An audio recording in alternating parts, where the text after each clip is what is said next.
Muy buenos días a todos y a todas. Antes de ingresar decididamente en esta causa que se conoce popularmente como la causa de dólar futuro, quiero referirme a los pormenores que rodearon la celebración de esta audiencia y que, dadas las circunstancias, bueno, no fueron tan menores. Yo le había indicado a mi abogado, el doctor Veraldi, que pidiera que en la audiencia ante casación pudiéramos hacerla, yo pudiera ir presencialmente ante el tribunal a hablar sobre esta causa y sobre esta cuestión. En la comprensión que los juicios orales, la oralidad en materia penal, implican derechos y garantías también para los acusados. Si se me permite leer un poco el tema de la presencialidad, Mayer sostenía que el principio de inmediación, o sea, que estemos presentes en el tribunal, resulta ser la base del juicio oral y público, entendiéndose como la forma de conseguir un debate transparente propio de las sociedades democráticas en el que las partes se ven las caras y quienes deciden dar el litigio dan la cara. Esto fue lo que motivó mi insistencia en la presencialidad que me fue denegada por ese tribunal. También insistí en la publicidad porque siempre se negó la presencia de los medios de comunicación que ingresaran a la sala, me pasó lo mismo en obra pública, y que pudieran transmitir en vivo y en directo lo que uno está diciendo, explicando, fundamentando. Y en un primer momento también se me negó esto. Luego hicimos insistencia porque hay una introducción de la Comisión de Reforma del Código de Procedimiento que puso en vigencia los artículos del nuevo Código de Procedimiento Penal de la República Argentina que establecen la procedencia de la presencia de los medios de comunicación, y se me concedió eso. Pero antes de todo eso, cuando simplemente había pedido esta audiencia y que se fijara fecha para poder participar yo, se estableció que la fecha de mi participación, y calculo que la del resto también, iba a ser el 1 de marzo de este año. Así se me notificó. Ya ahí dije, bueno, evidentemente el lawfare sigue en su pleno apogeo. Me preocupa y no puedo no pensar que es lawfare porque si fue un error es más grave todavía. Me preocuparía sobremanera que el tribunal, sus secretarios, sus funcionarios ignoraran artículos de la Constitución Nacional que establecen que todos los 1 de marzo el presidente tiene la obligación, el presidente de la República tiene la obligación constitucional de ir a rendir cuentas sobre el estado de situación del Estado, y obviamente está acompañado por la vicepresidenta, no porque sea la fórmula, sino porque la vicepresidenta de la República Argentina es la que preside la Asamblea Legislativa, tal cual lo marca también la Constitución, donde es convocada, que convocada por el presidente también figura en la Constitución. O sea, primera cuestión, preocupante que fijen una audiencia para el 1 de marzo para alguien que es vicepresidenta de la República, cuando se sabe que ese día, por la mañana, en el horario que hoy estamos acá, como me vieron todos, el día lunes 1 de marzo, debe haber convocado primero la Asamblea Legislativa y luego esperar que el presidente ingrese a la Asamblea y sentarse a su lado para dirigir la Asamblea y presenciar el informe del jefe de Estado. Bueno, si fue un error, es también muy preocupante que se desconozca la Constitución. Luego tuvimos el tema de los medios de comunicación, finalmente pudimos acceder. O sea que en realidad todas estas cuestiones que parecen menores y que no lo son realmente, van abonando el camino de lo que hemos decidido en esta causa de dólar futura, denominarla como un ley de in case, no solamente en materia de lawfare, al que luego me voy a referir, sino también en intromisión y manipulación del Poder Judicial en los procesos electorales y en la política en general en la República Argentina. El lawfare, como todos sabemos, no todos, pero por lo menos los que lo sufrimos sí, es esta corriente regional que ha, a través de los poderes judiciales de los respectivos países, estigmatizado a los movimientos populares y a los dirigentes, y que los persiguen. Ya no era necesario encarcelarlos como le pasó a Irigoyen en el año 30, porque, si me permite una digresión, señor presidente, hay toda una cuestión de que las causas de corrupción solamente atañen al peronismo. Bueno, lamento informar que el primer presidente acusado de corrupción y juzgado y encarcelado no fue Juan Domingo Perón, que tuvo que huir del país tras ser derrocado. Fue Hipólito Yrigoyen, primer presidente de la Unión Cívica Radical, cuando la Unión Cívica Radical encarnaba al movimiento popular y nacional. Bien. Ha sido sustituida estos golpes de Estado que casualmente, y para hacer una referencia histórica, fue legitimado por la Corte Suprema de Justicia de aquel entonces, en 1930, instalando la doctrina de facto. Y bueno, allí empezó una serie de golpes militares que sacudieron la Argentina y la región también, donde la seguridad nacional y la persecución a los movimientos populares se hacía a través de las Fuerzas Armadas. La experiencia argentina de Memoria, Verdad y Justicia culminó con un proceso que había iniciado también el presidente Alfonsín con el juicio de las juntas militares, en donde finalmente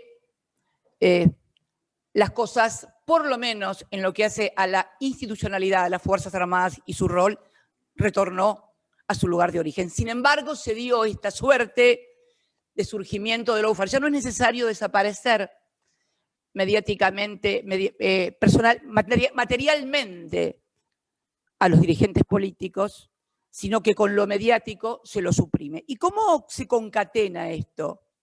Bueno, el lawfare no es solamente la persecución desde el Poder Judicial, es además la articulación con los medios de comunicación.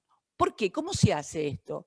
Únicamente porque los medios de comunicación titulan corrupción, aquel es un corrupto, aquella es una corrupta. No, no, no, no. Cuentan cosas que no existen en los expedientes.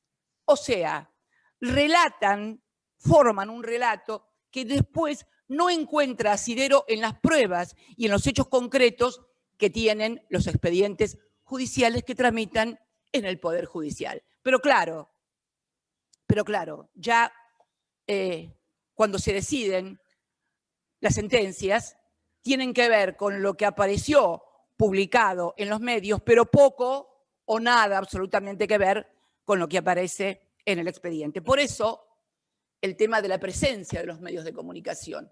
Y la presencialidad también porque es bueno siempre conocerle la cara a los jueces, a los fiscales.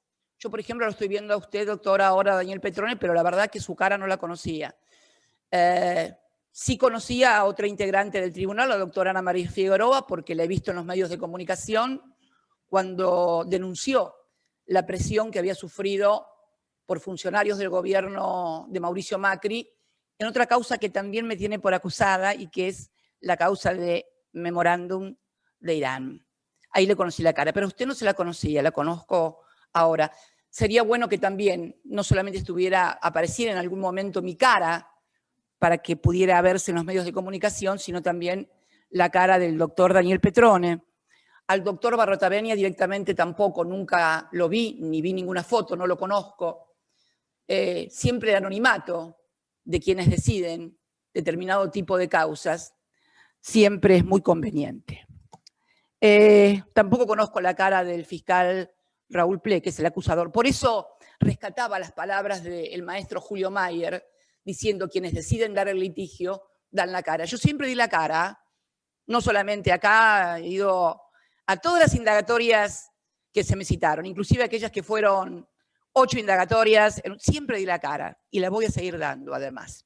Bien, esta suerte de introducción que tenía que ver para explicar por qué la presencialidad es tan importante y por qué la publicidad también es tan importante. Ahora vamos a introducirnos directamente en la causa que nos atañe y por la cual estoy sentada hoy aquí acusada.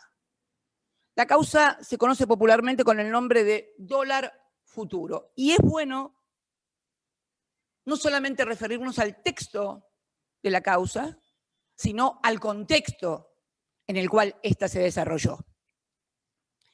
El texto de la causa sería la acusación que se hizo de administración fraudulenta de los recursos del Estado, en este caso de los recursos del Banco Central, y perjuicio en 55.000, creo que la acusación del doctor Bonadío fue 55.000 millones de pesos. Quiero que todos recordemos esta cifra, por favor. Se nos acusó de hacerle perder al Estado Nacional o al Banco Central 55.000 millones de pesos. Reitero, 55.000 millones de pesos. Bien, ¿cómo se inicia y cuándo se inicia esta causa? Esta causa se inicia por una denuncia del entonces presidente del bloque de la Unión Cívica Radical de Diputados, Mario Negri, actualmente sigue siendo el diputado ya de Juntos por presidente y diputado del bloque de Juntos por el Cambio. Y el otro denunciante fue Federico Pinedo, entonces presidente del bloque del PRO. Era la alianza de la Unión Cívica Radical con el macrismo que se presentaban a elecciones. ¿Y cuándo fue esa denuncia? Esa denuncia se produce el 30 de octubre del 2015. ¿Le suena? 30 de octubre del 2015. 5 exactos días después de la primera vuelta electoral presidencial, se renovaban autoridades presidenciales en la República Argentina. Yo estaba a cargo de la primera magistratura. Y las elecciones tuvieron lugar el domingo 25 de octubre del 2015. 5 días después, el 30 de octubre del 2015, tenemos la denuncia. ¿Y por qué es importante rememorar estas fechas? Porque en ese momento no se sabía, sí se sabía quién iba a ingresar por nuestra fuerza política, pero no se sabía si el que quedaba era Mauricio Macri, entonces jefe de gobierno de la ciudad, o Sergio Massa, que también competía por la presidencia de la República desde el Frente Renovador. Curioso, ¿no? Que 5 días después de definido que el proceso electoral se disputaba entre Daniel Scioli y Mauricio Macri, recién allí, se hace la denuncia de Mario Negri y Federico Pinedo. ¿Y qué denuncian? ¿Qué denuncian ellos? Denuncian que desde septiembre hasta octubre el Banco Central ha venido perdiendo muchos dólares, ha venido perdiendo reservas a través de un instrumento del mercado financiero, del mercado cambiario, denominado contratos de dólar futuro. ¿Qué decían? Que a través de esos contratos de dólar futuro, mi gobierno favorecía a amigos con esos contratos y ocasionaba pérdidas de dólares y de reservas. Bien, no había cifras todavía de este perjuicio, pero la figura que denunciaron públicamente y que por supuesto fue reproducida a tambor batiente por todos los medios de comunicación hegemónicos, operaciones para favorecer amigos del gobierno en materia de dólares. Ustedes saben, doctor, y ustedes saben, a todos los que nos están escuchando, el efecto de encantamiento que la palabra dólar provoca, no solamente en los agentes económicos, sino, lamentablemente, en todos los argentinos y las argentinas. Bien. ¿Dónde cae esta denuncia? Segunda parte. Se sortea en Comodoro Pi la denuncia de Mario Negri y Federico Pinedo, ¿y dónde cae? En el inefable juzgado a cargo del entonces doctor Bonadío. El 30 de octubre, repito, fue la denuncia. ¿Qué hace el doctor Bonadío? Contexto. Íbamos a segunda vuelta. Ya estaba toda la etapa electoral, el periodo, como ninguno había alcanzado las cifras que la Constitución marca para imponerse en primera vuelta, íbamos a segunda vuelta. La segunda vuelta entre Daniel Scioli y Mauricio Macri, ¿sí? El país entero en un proceso electoral definitorio. Definitorio porque, bueno, si subían unos, no sé qué iban a hacer, si subían, bueno. Después vamos a ver cómo ustedes, los jueces, influyen en la vida de los argentinos, que no se dan cuenta que muchas veces las decisiones que ustedes toman van a impactar definitivamente en su bienestar y en su vida. Lo vamos a explicar en este ámbito. Bien, el 17 de noviembre del 2015, 17 de noviembre del 2015, martes 17, a las 12 horas, en plena rueda cambiaria abierta, usted sabe que se abre a las 10 el mercado, cierra a las 15 horas, con todo lo que esto implica. Elecciones presidenciales. Irrumpe en un allanamiento en el Banco Central, en la mesa de dinero del Banco Central, Bonadío. Obviamente, imagínense, ¿cuál era el objetivo? Provocar una corrida, una devaluación, un desastre para todos. El desastre iba a venir más tarde, pero bueno, eso los argentinos no podían saberlo tampoco. Allanan el 17 de noviembre. Si me permite una digresión con respecto a Bonadío y las fechas de sus allanamientos. Hoy, cuando me informaron esta fecha, 17 de noviembre del 2015, yo no recordaba exactamente el día, y leí las fechas en que me hizo todos los allanamientos a mí, el doctor Bonadío. Usted sabe que el doctor Bonadío, por una rara, no sé, una rara cosa que pasaba ahí y que sigue pasando muchas veces todavía en Comodoro Pi, todas las causas caían en lo de Bonadío, todas. Ergo Ergolini únicamente fue un juez que tomó, y después otro juez que me tomó indagatoria, pero obligado por la Cámara de Apelaciones, por Irursum, que era el doctor Casanello. Bien, pero siempre todas las causas caían en Bonadío. Bonadío allanó las oficinas de Máximo Kirchner en Río Gallegos el día que su hijo, Néstor Iván, cumplía años, a punto tal que su madre ese día, preocupada en Gallegos, yo había viajado a Río Gallegos para el cumpleaños de mi nieto, me preguntó si era posible que en la fiesta de cumpleaños que estaban haciendo en la casa de mi hijo y de su hijo, irrumpiera la policía en un allanamiento en una fiesta de cumpleaños. Dije, no te preocupes, no va a ser eso. La verdad que solo se lo dije para consolarla o calmarla, pero no estaba tan segura cuando se lo dije. Luego me hizo el allanamiento, el primero de los allanamientos que me hace a mí acá es en Juncal, en mi casa. ¿Qué día me lo hace? El cumpleaños de Elena, mi otra nieta, la hija de Florencia. Y el 25 de febrero, que es el cumpleaños, como es de público y notorio, de Néstor Kirchner, mi marido, mi compañero de vida y de militancia, me cita a 8 indagatorias en Comodoro Pi. Bueno, yo creo que es demasiado, pero estas cosas han sucedido y siguen sucediendo todavía en la República Argentina. Bien. Allana el Banco Central, con todo el estrépito y el escándalo que esto presupone, y obviamente esto es el 17 de noviembre, martes 17 de noviembre. ¿Qué pasaba ese domingo que seguía a ese martes? Balotaje en la República Argentina. Así fuimos a elecciones los argentinos y nuestro espacio político en general en el 2015. Por eso digo que no solamente lawfare, es también intromisión y manipulación de procesos electorales y de la política en general por parte de ustedes como miembros del Poder Judicial.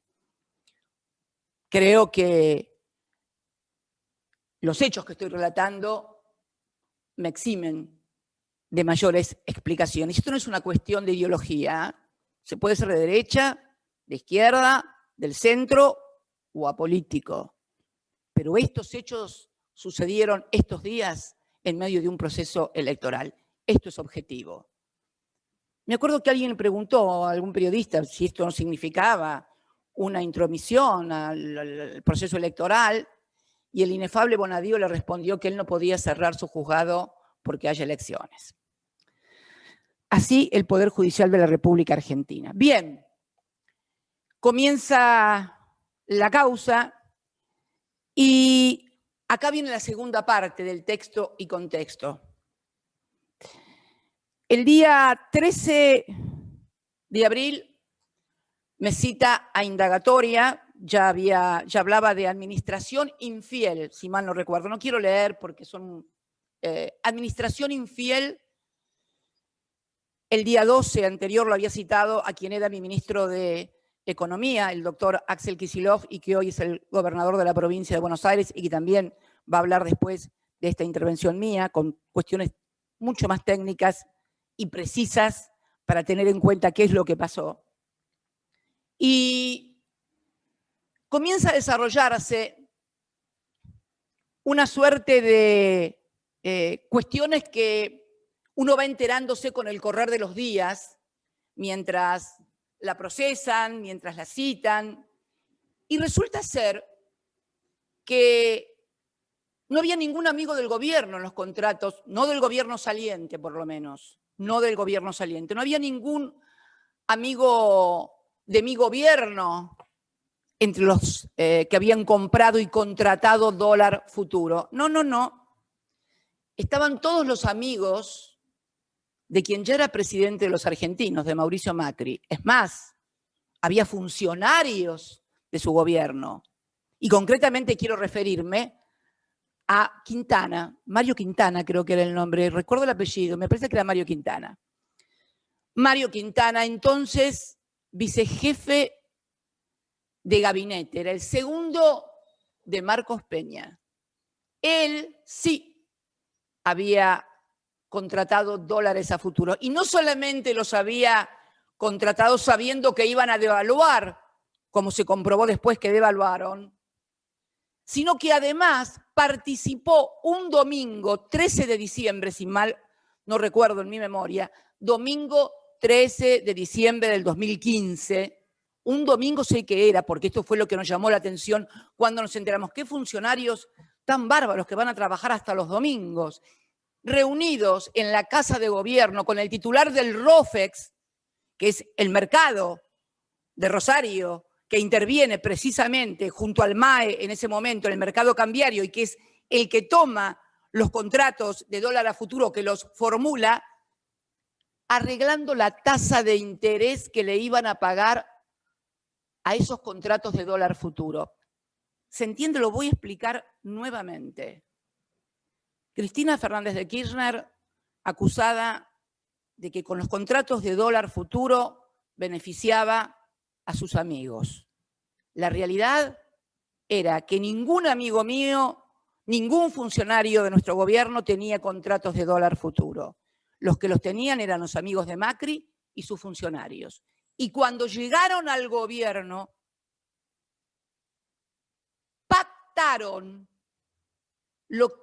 la tasa de interés que le iban a pagar a sus propios contratos que ellos habían hecho antes sabiendo que iban a devaluar. Información privilegiada, negociaciones incompatibles con los funcionarios públicos. Bueno, no sé cuántos tipos penales podrían caberle a Mario Quintana y a los funcionarios que intervinieron en esto. Sin embargo, nada de eso ocurrió. Es más, creo, por mí, corríjame, doctor Veraldi, si no es así, creo que Bonadío lo sobresé a Mario Quintana, que no había estado nunca, creo que hasta lo sobresé. Lo cierto es que llegaron al gobierno, devaluaron. Ellos dijeron que no iban a devaluar, está todo escrito y está todo documentado. Devaluaron, usufructuaron la devaluación en los contratos de dólar futuro que ellos habían realizado, y los que estamos sentados acá y acusados somos nosotros, que somos los que desendeudamos al país, que somos los que le pagamos la deuda al Fondo Monetario Internacional, en fin, pero no todo termina acá. Esto estoy hablando del año 2016 y estamos en el año 2021. Recién en el año 20, recién 4 años después, se hace una pericia hecha por los peritos contables de la Suprema Corte de Justicia y se determina 4 años después, lo que se tendría que haber determinado al 10 de diciembre del 2015, que nunca hubo un perjuicio, que al contrario, que el balance del Banco Central fue positivo, que con nosotros el Banco Central acrecentó sus ganancias. Mire, podría decirle que la denuncia de que se manejaba desde el central esto era hasta técnicamente incorrecta, porque cualquier persona más o menos entendida en el mercado cambiario sabe que la pantalla del central es una pantalla ciega. Nadie sabe quién son los que hacen los contratos de dólar futuro. Nadie podía saberlo. Sin embargo, se dijo que eran amigos del poder de nosotros, que por lo que veo es un poder bastante exiguo y bastante berreta, por ser así, ¿no? Porque si somos tan poderosos, las cosas que nos han hecho y que nos han pasado, realmente terminemos con esto. El poder es un poder permanente en la Argentina, un poder económico permanente, donde primero fueron las Fuerzas Armadas y después fue el Poder Judicial, ustedes, los que siguen velando por sus intereses. En definitiva, hoy está comprobado que no hubo perjuicio, que hubo ganancias en el balance del Banco Central. Banco Central en el que tampoco ni Axel Kicillof como ministro, ni yo como presidenta tenemos ningún tipo de injerencia, por una razón de estatuto del Banco Central. El Banco Central no puede recibir órdenes de absolutamente nadie. Y además, esta teoría, que es la teoría del alter ego que querían derrumbar los bonistas diciendo que el Banco Central es exactamente lo mismo que la Argentina, la puso prácticamente en crisis Bonadío, pero como ya iban a arreglar con los bonistas, tampoco había ningún problema. ¿Qué es la teoría del alter ego? Los bonistas decían que el Banco Central es el alter ego de la presidencia y que por lo tanto los recursos del Tesoro Nacional son lo mismo que las reservas del Banco Central. ¿Cuál es la diferencia? Que con las reservas del Banco Central ellos no las pueden embargar y con los fondos del Tesoro sí. Por eso es tan importante seguir diferenciando la personalidad totalmente separada del Banco Central de quien ejerce la primera magistratura del Poder Ejecutivo y de cualquier otro poder en la Argentina. Todo esto se lo pasaron Dios sabe por dónde. Nada fue aplicado. Todos los códigos fueron violados, todas las normas fueron violadas, toda la razón fue violada y seguimos hoy, 5 años después, sentados acá en el sillón de los acusados. ¿Y qué pasó en el mientras tanto en el país? Y por esto quiero hacer hincapié en lo importante que son las decisiones del Poder Judicial. Mucha gente cuando escucha hablar de lawfare y demás piensa que son cosas alejadas de los políticos, que los jueces, y en realidad la mayoría de la gente nunca accede a la justicia. Pero las decisiones que toma el Poder Judicial impactan luego directamente en la vida y en el patrimonio de las personas. Lo cierto es que nosotros, que administrábamos el tipo de cambio, que fuimos presionados muchas veces para devaluar, inclusive en este propio gobierno, lo podemos recordar que este gobierno meses atrás fue presionado y corrido literalmente para que devaluara con $1 a 200 y sin embargo pudo administrarse la crisis como tantas otras crisis que nos hicieron a nosotros durante nuestra gestión para no devaluar, porque sabemos el impacto brutal, terrible, que tiene la devaluación en la vida de la gente. Nada de eso les importó. Habían venido a eso, a devaluar. Lo hicieron y dijeron, no, no importa la devaluación. Total, el precio de la economía, de los bienes, de los servicios, está al precio del dólar blue. Minga al precio del dólar blue. El precio del dólar era 9,74 cuando yo dejé la presidencia y los bienes y servicios de la República Argentina estaban con un dólar a 9,74. Cuando el genio de las finanzas, Pratt Gay, dijo que no, que estaba todo a 15 o 16 pesos, que era el precio del dólar blue, todo a los demonios.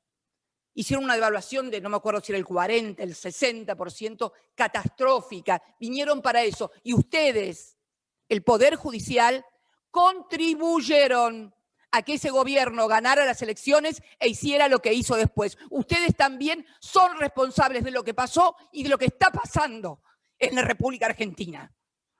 Y realmente me da mucha bronca porque la que sufre es la gente. No podemos aumentar a los jubilados porque estamos endeudados hasta acá. A mí me sentaron acá diciendo que yo le había causado un perjuicio al Estado por 55.000 millones de pesos. Y volvieron a endeudar al Fondo Monetario Internacional, lo trajeron de vuelta. Néstor lo había sacado del país y lo volvieron a traer con 44.000 millones de pesos para ayudar a la campaña presidencial de Macri. Y ni así pudieron. Hoy los argentinos debemos 44.000 millones de dólares más y ustedes también son responsables. No miren para otro lado, porque ustedes causan también, junto a los medios de comunicación, climas en la República Argentina que finalmente impactan en los agentes económicos y en la economía. Y así estamos. Y no es la primera vez que nos pasa. Nos pasó con el megacanje. Néstor es un hijo de la crisis del 2003. Jamás hubiera llegado a presidente si no hubiera pasado lo que pasó en el 2001. ¿Y quién estaba también en ese 2001? Sturzenegger, el que era presidente del Banco Central, el que nombraron presidente del Banco Central, el devaluador que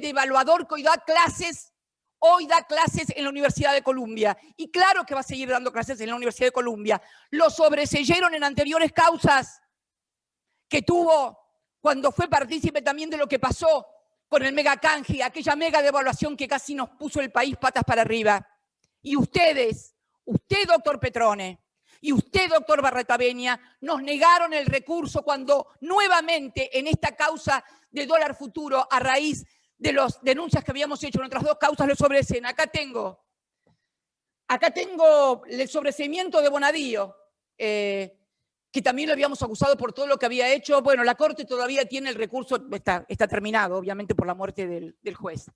Pero acá tengo todavía el tema de Sturzenegger, Federico Adolfo. Nosotros presentamos un recurso extraordinario federal en otra causa, pero que está también en esta sala, en su sala. Y nosotros presentamos un recurso apelando el sobreseimiento de Sturzenegger, que ya lo habían sobreseído en el 2001 y lo volvieron a sobreseer y seguramente va a venir por alguna tercera vez y volverá a hacer lo mismo. Esto fue tramitado en el juicio, en el juzgado del entonces doctor Torres. Torres lo sobreseyó. La Cámara de Apelaciones, integrada por los inefables Bruglia, Bertuzzi y Llorens, también le confirmaron el sobreseimiento, y usted y Petrol y Barretaveña nos negaron el recurso de apelación ante la Corte de ese sobreseimiento de los endeudadores seriales del país, de los que sí han cometido delito.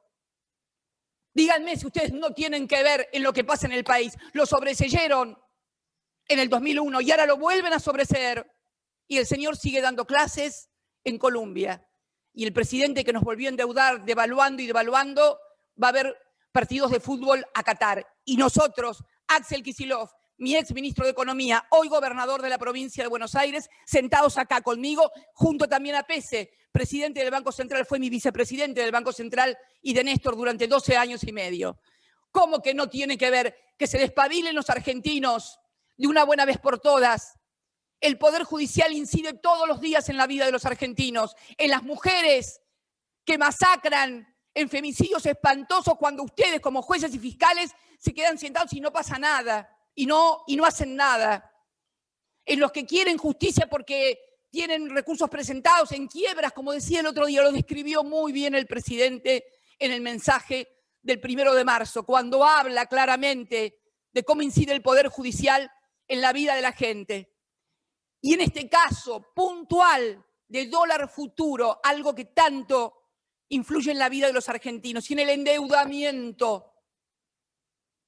Permítame decirle que ahora escucho cosas que no escuché en aquel entonces. Ahora escucho a varios periodistas decir, bueno, no, esto es la verdad que dólar futuro, la verdad que dólar futuro no es una cuestión judiciable, es una cuestión de políticas de Estado. Ahora dicen que no se pueden enjuiciar políticas de Estado.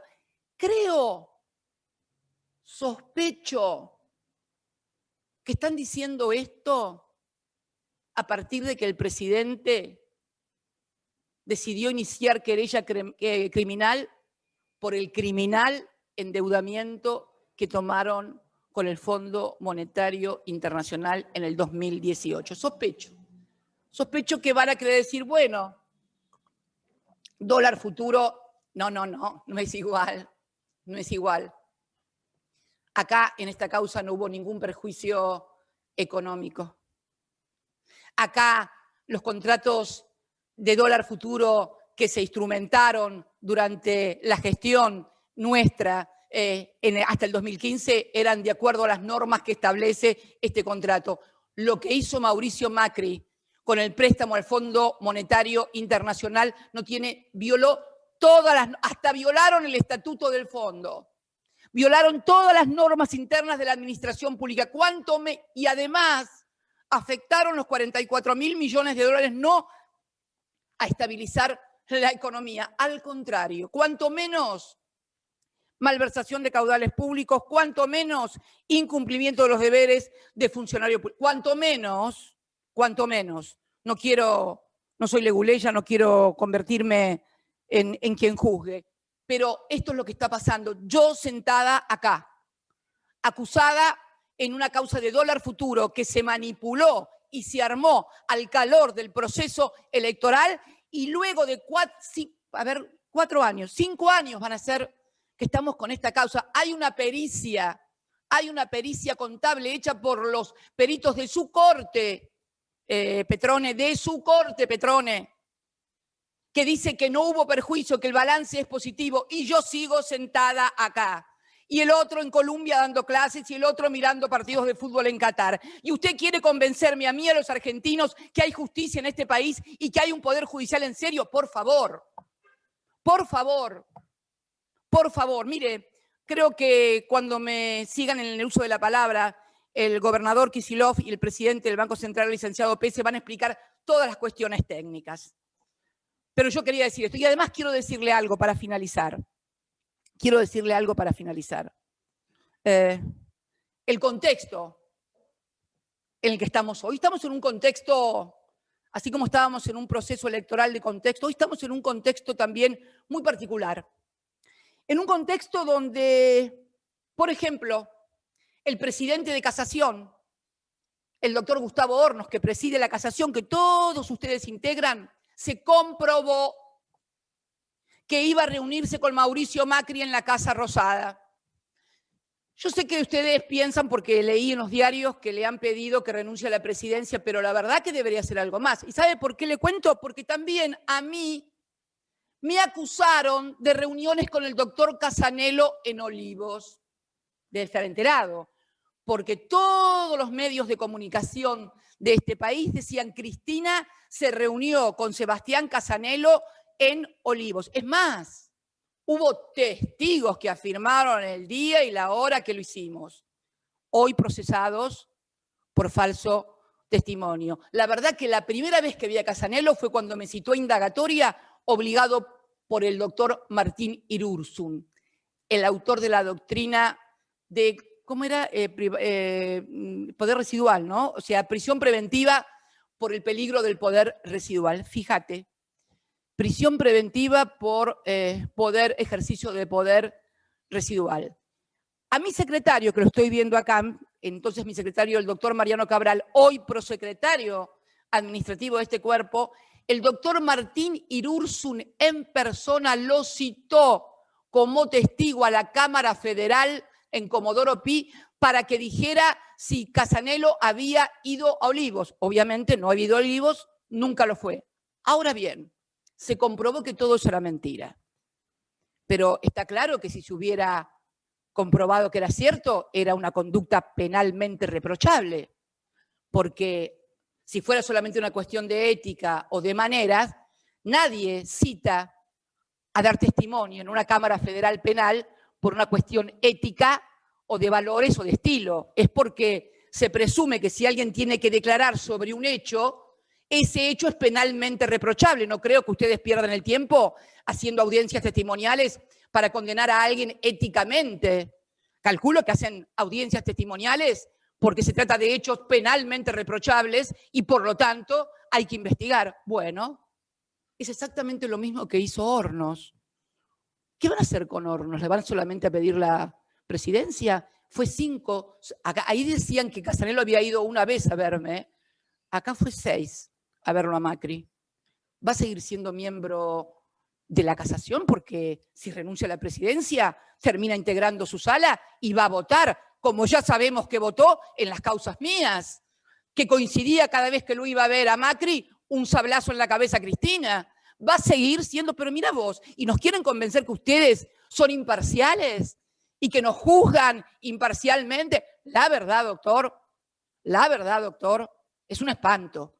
Pero seguía con esto de el tema de la importancia del Poder Judicial en la gente, ¿no? Y el contexto. Estamos con este contexto. O con lo que pasó ayer, ¿no? Ayer fue, creo. ¿Cuándo fue lo de Stornelli? Antes de ayer. Bueno, yo lo vi ayer recién. Ayer me tocó ver y escuchar al señor fiscal de la Nación. Había escuchado y se había comprobado que le había querido poner droga en el ejercicio de su fiscalía a el ex marido de su mujer. Había escuchado lo de la extorsión, había escuchado de las amenazas. Es la metáfora perfecta. Ayer este hombre en un programa de televisión amenazó literalmente al presidente de la República. Porque le dijo algo así como: nos vamos a ver cuando él deje de ser presidente, nos vamos a ver ahí de hombre a hombre, no, de fiscal, porque evidentemente sigue siendo protegido por el Ministerio Público Fiscal de Casal y por todo el Poder Judicial, que se callan la boca ante el escándalo que significa que siga siendo fiscal. Amenazó al presidente de la República para cuando Alberto deje de ser presidente, ya te voy a ver. ¿Sabe dónde lo va a querer ver? En un sillón para tomar la indagatoria. Eso es porque es la metáfora perfecta de lo que ustedes hacen. Esto es lo que hizo este señor Stornelli, que sigue siendo fiscal de la Nación, y siguen queriendo convencernos a los argentinos de que el Poder Judicial es independiente. En este contexto, además, estoy sentada todavía hoy acá de acusada en la causa de Dólar Futuro. Y yo creo, sinceramente, señores integrantes del tribunal o de la sala esta, no sé cuál es, de casación, que estamos en un momento muy grave institucional de la República Argentina. Ustedes no pueden seguir comportándose como una corporación, porque además, con la ventaja de ser perpetuos en el poder, porque si bien la Constitución marca el límite de los 75, siempre encuentran algún otro juez que les da una cautelar, un amparo, y siguen después de cumplir 75 años, porque sabe que va a llegar un momento de crisis tan grave que va a ser revisado la totalidad del poder. Porque no hay posibilidades de una vida democrática, sana, con este ejercicio de un poder, con funcionarios que parecen que constituyen una aristocracia. Nosotros, los políticos, las políticas, Cada 2 años vamos a elecciones.